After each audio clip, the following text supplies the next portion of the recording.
കറുപ്പും വെളുപ്പിന്റെ പുതിയ എപ്പിസോഡിലേക്ക് സ്വാഗതം. ഇന്ന് ബജറ്റ് അവതരിപ്പിക്കുന്ന ദിവസമാണ്. എല്ലാവരും ബജറ്റിന്റെ കാര്യങ്ങളിലേക്ക് വളരെ ആകാംക്ഷയോടെ ഇരിക്കുന്ന സമയത്താണ്. ഇന്ന് ഞാൻ എന്റെ പ്രേക്ഷകരുമായിട്ട് പങ്കുവയ്ക്കാൻ ഉദ്ദേശിക്കുന്നത് കേരള ഗവൺമെന്റിന്റെ ബജറ്റിന് മുമ്പുള്ള ഒരു ബമ്പർ ഓഫറിനെ പറ്റിയിട്ടാണ്. നമുക്കറിയാം, കേരളത്തിലെ സഹകരണ മേഖലയിൽ ഒഴിച്ചുള്ള മറ്റ് സംഘങ്ങളെല്ലാം പ്രധാനമായിട്ടും രജിസ്റ്റർ ചെയ്ത് പ്രവർത്തിക്കുന്നത് 1955 തിരുവിതാംകൂർ കൊച്ചിൻ രജിസ്ട്രേഷൻ ആക്ട് അനുസരിച്ചിട്ടാണ്. ആക്ട് 12 ഓഫ് 1955 എന്നാണ് അത് അറിയപ്പെടുന്നത്.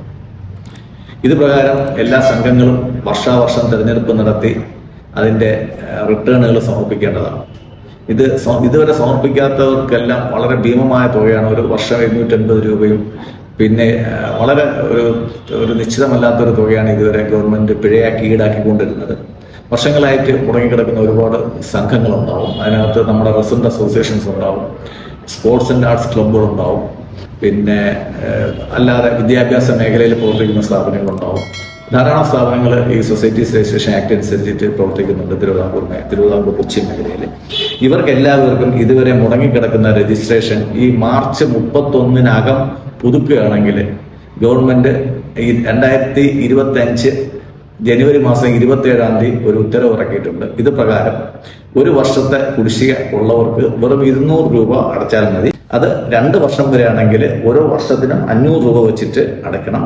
2 വർഷത്തിന് മേലിൽ 5 വർഷം വരെ അത് 750 രൂപയാണ്.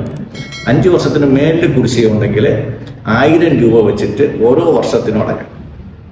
ഇത് പുതുതായിട്ട് ഇറക്കിയ ഒരു ഉത്തരവാണ്. ഇതിന്റെ ആനുകൂല്യങ്ങൾ ഈ മാർച്ച് 31 വരെ നിലവിലുള്ളൂ.